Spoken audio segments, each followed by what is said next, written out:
أربعة تحساس مشتاوي زينة تجري ستري ميديا أنه بفلما أرست زينة أب كتما وقرن مقلن كل تعبيت تكالات علاو خينم تحدى بوشت أورحيا بتجري فلما يزغون قلقالوت كم زجمر تقليص الله كنقرب لكم ينام تأمت بوكونات الزغطر وركي أب والكسبات كحب أجرزو الكسي بدقف تحوعات قريبو بأندوتم كنقرب ينام حيل تدفانو نحوحات كسيسوم أطوار مسقبصن إرتران تأساسيرا نابم حركاتو تقبر لازبل كسون أقريبهم بزي حوحات بتقراي مرص عبز تقبرو لغيزي عب إثيوبيا منقس سنة بلتسقنا زوب قعلي زبل ملختي واتسيلو زرزر حيزنا لنا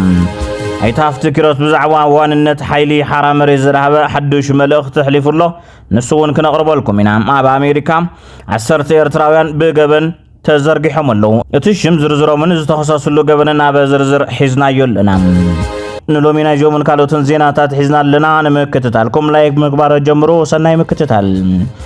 سراوي تقراي حيل السلام ناي كلو تقراوي كبل ايتاف تكيروس تزاريبهم حزبن من محدار عفار حرام ريتن نحون نزته بزبل ابز سدالو مدرخ تعدي مسترخ ايتاف تكيروس سراويت ناي حدا ودب كون كم زي ولو دحر مقلاص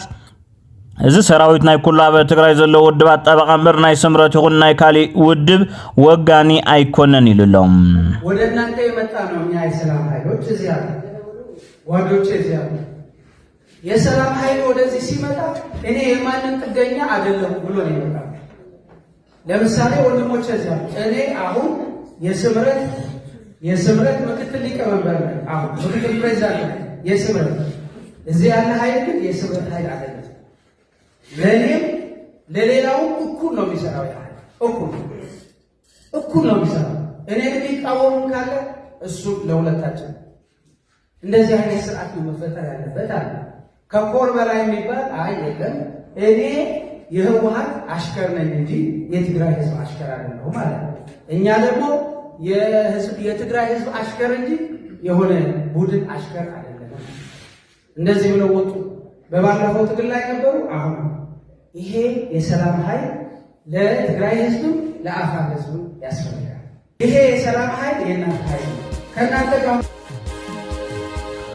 كل تابالات بايتو أمريكا بتشعات تحساس إسرائيل حموشن نكوميتي قداي وصاي أبزو أرووص أو عيت منقس إثيوبيا نزواو من رقاق أبحاد غازو الدق سواو مسلات زقسن نربحات أمريكا بكرنا أفريكا زحسن تكبارات يساتف كم ظلوم بمخنا إقدا كنبورو لتصويهم نزوم نزم ما مزقربو أبت بايتو نكوميتي أفريكا زمرح جي ويلسنن أبال بايتو بادي كارتر نكوينم أب قداي أفريكا تسمع نزلوم بوليتيكا نياتات مخانم ينقرلهم أمريكا بكرنا أفريكا السلام دحنة سناي من محدار نمدنفع تقداسنة اللواز ولو زما بالات منقص إثيوبيا بكل محارة بكوينات تصميد مولونا بكلات أوروميا عفار تقراين أوغارينين كالوت كبابتاتن قجت نغطس المخان نبريهم كموصو يتدما هيوات سبات كتف نبرات بعاوي درجة عنه زي مرقاقا اتزوبان علي تاون هايمانوتان وطرخ بس كمون بسنك قجت اميتن جملاو من مزوالين يقدد الليلهم دكتور هايل الرفاينة إثيوبيا بزي حوحات مرصا كتكايد بمحسابا منقست كمزير لزم ملاختيلهم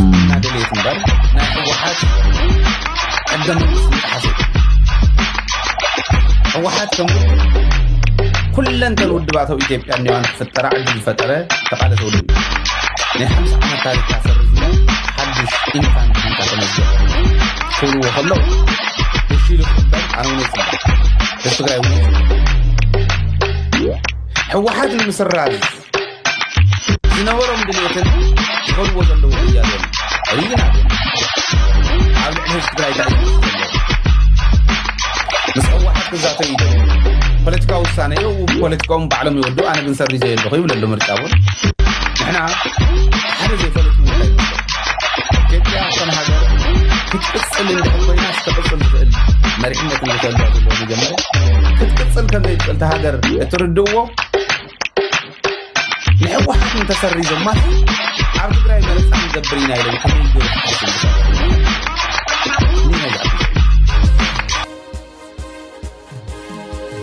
ካብ ታሕሳስ 6 ክሳብ ታሕሳስ 9 2018 ዓ.ም ኣብ 81 ወረዳታት ትግራይ ክታበት ሕማም ኣልምሲ ወይ ድማ ፖሊዮ ከም ዝካየድ ቢሮ ጥዕና ትግራይ ኣፍሊጦም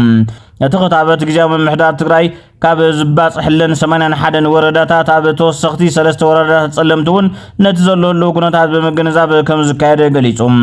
ሓላፊት ቢሮ ዶክተር ኣማኑኤል ሃይለ ብዛዕባ መግለጺ እቲ ክታበት ንኩሎም ትሕቲ 5 ዓመት ህጻውንቲ ትግራይ ዝምልከት እዩ ብልፍዓተይ ተስፋ ዝፍለጥ ብርሃነ ገብረ ገርግስ በቶም ኣስማት ንሳቶም ዝቃለሶ ዝነበርኩ ኣቋሪፀየ ብሽመይ ካልኦትዮም ጽሕፉ ዘለው ኢሎም ደደቢት ሚድያ ወናኒ ዝኾነ ሃይለ ኣረፋይነ ድማ ይቅርታ ሓቲቱ ንዝብል መልእኽቲ ካብ ሓቂ ዝረሓቀ እዩ ዝብል መልሲ ይብሎም ደደቢት ሚድያ ይቅርታ ሓቲቱ ካው ተዓሪቁ ኢሉ ጽሒፉ መን ይቅርታ ሓቲ ዘሎ ሃይለ ዲ ወይስ ኣነ ማለት ብዘይ ጽሓፍኩዎ ኣደይ ጸሪፉ ንባ ገለባ ሻዕቢያ ዶላራት ይኸፍሎ ይባ ዲቃላባ ገለባ ኢሉ ሽመይ ዘጸለሞ ሃይለዲ ብዛዕባ ዲ ዘይጣሓፍኩ ጽሒፍካ ገለ ለጸለመና ሃይለዲ ወይሳን ዘይኮነ ጽሑፋት ኣው እናጽሓፉ ሰባት የደናግረለው ኦኬ ሰባት የደናግረለው therefore ኣነ ኣብ ዝሕስ ሰዓት ምንም ዓይነት ልፍዓት ተስፋ ይኹን ሰብሳእነ ሰብ ይኹን ምንም ዓይነት ፔጅ ስለሌለይ ኣይትከታተሉ ፌክ እዮም ኢለ ክነግረኩም ይደሊ ተሞኡ ዘለው ተኸፊቶም ዘለው ተደለኹም ተኸታተልዎም ተደለኹም ሪፖርት ገሩ ፌክ እዮም ኢልኩም ተደለኹም ከዓ አንፎሎው ወልዎ ምስና ይዋልኩም ምርጫ እዩ እና ኣነ ህዚ ልፍዓተይ እውን ሰብሳእነ እውን ዝበሃል ፔጅ የብለይ እዚኣ ፌስቡክ አካውንት ያ ኣብዚኣ ከዓ ክጽሕፍ ገለ ክብል አይደልን ከምዚ ብዛዕባ ዝኾነ አጀንዳ ህገር ተደልዮም መጽየ ዲስፕሩቭ ኣብ ከተማ ውቅሮ 280 ሚሊዮን ካፒታል ዝውድ ዓቢ ናይ ግራናይት እምነበረድን ፋብሪካ ምህርቲ ሙኮራ ጀሚሮም ትትካል ለእማናት ዓዲ ብውሕሉድ መንገዲ እናጸረበ ክብሪ ወሲኹ ክሸይጥ ምድላዋት ዛዚሙ ተባሂሉሎ ኣብ ዝወርሒ መወዳእታ ዕዳጋ ክጅምር ትጽቢት ከም ዘለውን ተገሊጹ ወናነት ትትካል ኣይተ ዳንኤል ኣለማዮ ኣብ ዝሃብዎ ሓበሬታ ኣብ ከተማ ውቅሮ ካብ 10,000 ካሬ ዝዓርፍ ፋብሪካ ናብ ተግባር ንምእታው ኩሉ ዓይነት ማሽነሪ ተዓዲጉ ተገጣጢሙ ምህርቲ ሙኮራ ከም ዝጀመረ ሓቢሩሎም ኣብ ትካላት ምትተበላሸው መስርሕ ከም ዘሎ ስታሊን ግብረስላሴ ገሊጹ ብኹንታላት ዝጠፋ ወርቅ ኣሎ ዝበለ ስታሊን ኣብ ናይቲ ምትካል ዘይብተኽ ሰንሰለት ከም ዘሎን ሰባት ብሓላፍነት መፍራሕ ከም ዘሎን እውን ይገልጽ ናዲያ ወርቂ እንዳሕወሓት እንዳትእምት ኩላትኩም ተተሓዝ ስለዝኾነ መብዛሕትኡ መኡ ዘለዎ መራርሓ ካብኡ ስለዝኾነ هذون سخاني الكاب بفصل هذا خملت سوينا جزء جنق الوهز تراجع يعني أو عميدات هذا لنا وين يعني قلنا تاي خاص زاربنا ليت زاربنا لنتاي أنا قلنا سلت أنا قلنا إمبر معتنا جرا الخزر بزوج باللوزي ما يميل ناي ورك فابريكا ورك تفا ورك الله تفا ورك الله بخرائط بيو بخمادة بخشاتات زبر تفا ورك الله حلفنا توسد سو كل اللوزي أبزي مالتي ማለት بخمبورد وانت تأمتون زي راح يكون عبيتي جايزين ناتات اللو هذي كان أحمى كناتنا هاللو تاتكل بزح حاجة زي تمعراري كوكسلا جانا زي حاويتنا هاللو تاتت زلاتكل هزون بيمان ساعتها معات مجرد رزينيو معاتنيو نيتورك درو عبي كندف تأمزلو نيتورك اللي نيز بعض الذي عبي حقيقة نحككك مفرح دم كبارن እዩ ኣብ ከተማ መቐለ ብ89 ሚሊዮን ብር ፕሮጀክት ልምዓት ሴፍትኔት ቀዳማይ ብርኪ ቤት ትምህርቲ ከም ዘነጽ ተሓቢሩ ኣብ ከተማ መቐለ ክፍለ ከተማ ዓዲ ሓቂ ጣብያ ደብረ ገነት ፕሮግራም ልምዓታዊ ሴፍትኔት ፌደራል ብዝመደቦ 89 ሚሊዮን ብር ቀዳማይ ብርኪ ቤት ትምህርቲ ንመናጽ ውዕል ዝተኣሰረ እንትኸውን ሎሚ 4 ታሕሳስ 2018 ዓመተ ምህረት ድማ እምነሰረት ተቐሚጥሎም ይኹን እምበር ካብ ስራሕቲ ኣብ ትግራይ እምነሰረት ምቕማጥ ልሙድ ኮይኑ ይቕጽለሎም ኣብ መሓራ ዝግበር ዘሎ ውግእ ናይ ውክልና ውግእ ኢሎም ሕዚ ናብ ብልጽግና ዝኣተው ኣባላት ፋኖም ንሕወሓት ድማ ከሲሶምዎ ኣለው ህዝቢ መሓራ ብናይ ደገ ሓይሊ እዩ ነንባዕሉ ዝባላዕ ዘሎ ዝበሉ እቶም ናብ ብልጽግና ዝኣተው ኣባላት ፋኖም ሕወሓት ካብ ግብጽ ይኹን ካብ ኤርትራ ኣጽዋር እናኣተወ ተቐብለና ንመውት ድማ ንሕና ንኸውነና ኢሎም እኛ የውክልና ጦርነት ወይም ደግሞ ተወክለን ሌሎች ሰዎች እነ ህወሓት ከኤርትራ መሳሪያና ተተኳሽ እያስገቡ ከነ ግብጽ መሳሪያና ተተኳሽ እያስገቡ ጦርነት ማድረግ አንፈል አሁን ላይ እየተደረገ ያለው የውክልና ጦርነት ነው። የውክልና ጦርነት ህዋት ፋሲሊቴት ታደርጋለች፣ ነገሮችን ታሳካለች፣ ታሟላለች። ከዛ በኋላ እኛ እንዋጋለን። ምን የሚጋደለው እርስ በርሱ አማራ ነው የሚሞተው፣ የሚጋደለው ኢትዮጵያ እንሞተው። ግን ነገ ከነገ ወዲያ ከኢትዮጵያ መገንጠል ወይም ደግሞ ኢትዮጵያን ጥለው ራሳቸውን ችለው ሀገር መመስረት የሚፈልጉ አካላቶች እኛን እርስ በርስ እያባሉ መሆኑን ስንረዳና ስናረጋግጥ ወደ ትክክለኛው መስመር መተናል ማለት ነው። እስከ ታች እስከ እዚህ ድረስ እስከ ኮር ድረስ ያሉ አመራሮች ውይይት ሁሉ የተደረገባቸው ሁኔታዎች አሉ። ምንም ሆነ ምንም የመጨረሻው አማራጭ ያው ማንኛውም ጦርነት እስከ መጨረሻ ድረስ ሄዶ በጦርነት የሚፈታ ነገር የለም። በድርድር ነገሮች ይፈታሉ፣ በውይይት የሚፈቱበት አግባብ አለና አፋድ የወሰደው እርምጃ ከክልሉ ከአማራ ክልል ጋር ያደረገው ድርድር ተገቢ ነው ብሎ የአፋድ ሰራዊትም አመራሩም አምኖበታል ማለት ነው። ድርጅታዊ